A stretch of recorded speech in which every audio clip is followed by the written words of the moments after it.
Before dawn, thousands of Italian soldiers were marching through the mountains of Ethiopia, convinced the war was already won.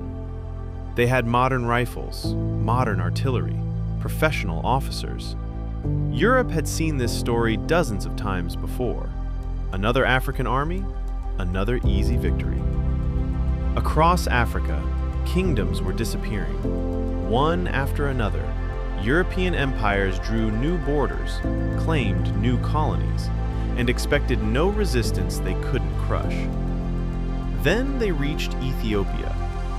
By sunset, thousands of Italian soldiers would be dead.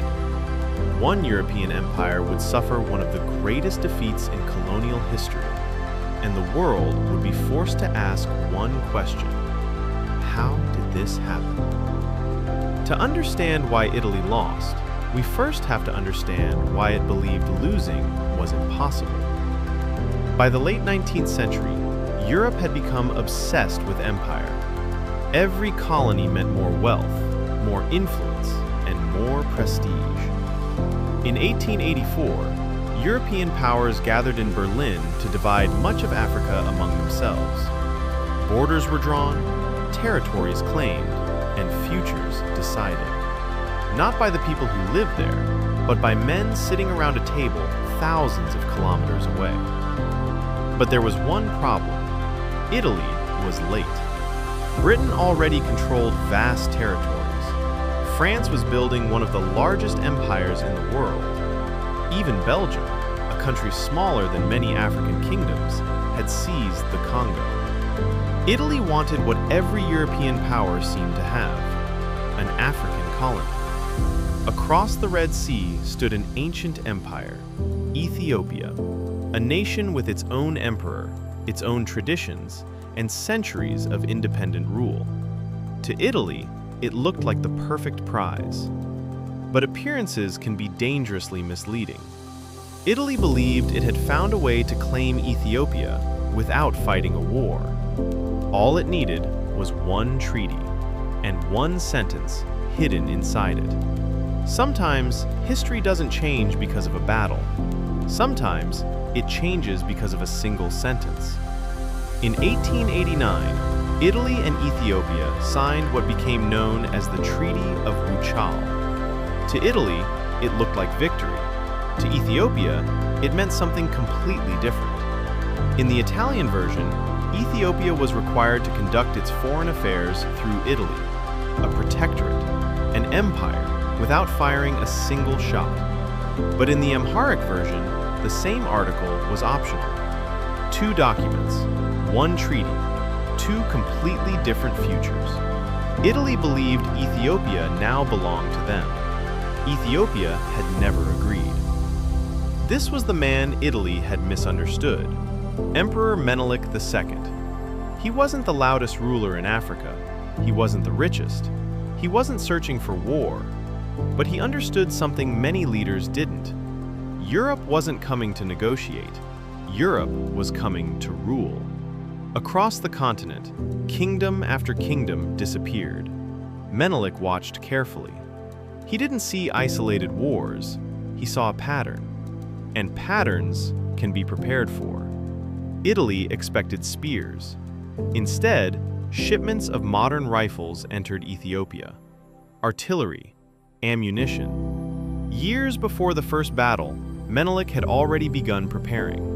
Not because war had arrived, but because he believed it would. But weapons alone don't stop an empire. Unity does. Ethiopia was not a single army. It was many peoples, many leaders, many regions. Menelik's greatest victory may have happened before the war even began. He convinced them to fight together. But Italy had made another mistake. It believed it understood Ethiopia's leadership. It didn't. Because standing beside the emperor was one of the most formidable political minds in Africa. Empress Taytu Betul distrusted Italy from the beginning. She argued against accepting Italian claims. During the campaign, she helped mobilize support, advised the emperor, and became one of the most influential figures behind Ethiopia's resistance. Italy thought it was preparing to face one leader. In reality, it was facing an entire nation.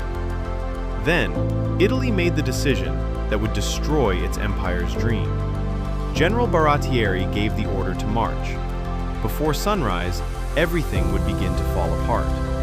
March 1st, 1896. Before the sun had risen, nearly everything Italy believed about this war was about to be tested. General Oreste Baratieri faced enormous pressure. Politicians in Rome demanded a victory. Supplies were running low. Every day he waited, the Ethiopian army grew stronger. So before dawn, he made the decision that would define his career: advance. It looked like a disciplined advance. It wasn't. In the darkness, difficult terrain, uncertain maps, and growing confusion slowly pulled the Italian columns apart. The army that entered the mountains together would soon be fighting alone. Ethiopia had been waiting. Scouts watched every movement. Messengers carried news across the mountains. When the moment finally came, Menelik didn't need to create an opportunity. Italy had already created one. Italy expected scattered resistance. Instead, entire mountains seemed to come alive. Tens of thousands of Ethiopian fighters, many carrying modern rifles, descended on isolated Italian positions. The battle Italy expected to control had become a fight for survival.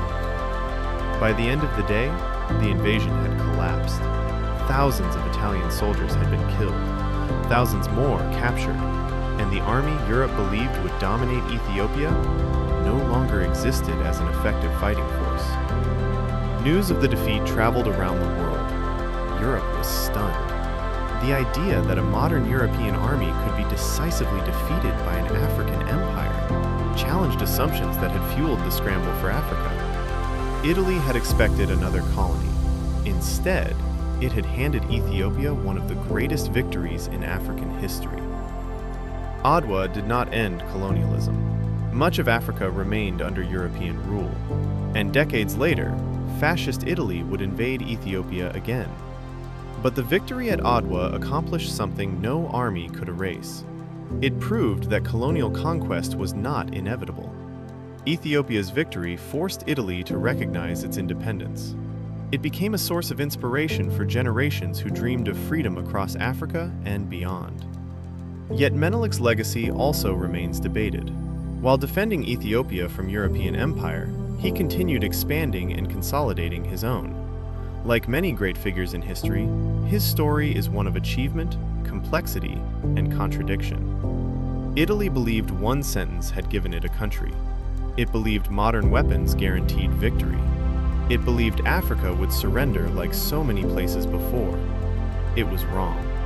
Because history is not written by confidence alone, it is written by preparation, leadership, and the determination of people who refuse to become someone else's empire.